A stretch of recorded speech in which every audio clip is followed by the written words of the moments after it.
Bonjour Rav, pourquoi pendant Pessah certains peuvent manger du riz et d'autres non? C'est vrai qu'avec toutes ces coutumes, on est un peu perdu. Voyons ça de plus près, go! Déjà pendant la fête, ce qui est interdit pour tout le monde, c'est le chametz. Vous savez les aliments contenant les 5 céréales? Le blé, l'avoine, l'épeautre, le seigle et l'orge. C'est pour ça qu'on mange pas de gâteau, de pâtes ou de couscous. Mais dans certaines communautés, les lois sont un peu plus strictes. Par exemple, on a souvent l'impression que les Ashkénazes ne mangent que des pommes de terre et des matzot. Car pour eux, les kitniot, vous savez, ces légumes secs, aussi appelés légumineuses, sont interdits. Comme le riz, les lentilles, les pois, les fèves, le maïs, les haricots, le cumin, le soja. C'est pourquoi ils en mangent pas? Pourtant, c'est pas du chametz. Tout simplement car pendant la récolte, il y a souvent un risque que les graines se mélangent. Car les champs dans lesquels elles poussent sont souvent très proches. Pour éviter tout risque, les Ashkénazes et certaines communautés sfarades ont l'habitude de ne pas en consommer pendant la fête.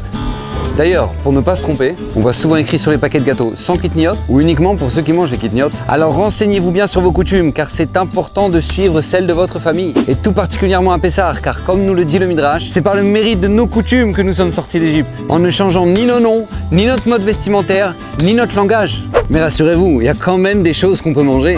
La viande, les poissons, les œufs, les légumes et les fruits comme les pommes, les oranges, les raisins ou les olives. Et pour les gâteaux, faites-les avec de la farine de matzah ou de la fécule de pommes de terre. Bon, même si ce sera un peu plus sec que les bons gâteaux farineux qu'on mange pendant l'année. Et avec la matzah, on peut faire des recettes très sympas. Des omelettes, des pizzas, des gratins, des lasagnes. Une dernière chose, voyez le positif dans ces restrictions. Après Pessah, on appréciera comme jamais une bonne pizza. Alors profitez à fond, passez de bonnes fêtes de Pessah et que Dieu vous bénisse.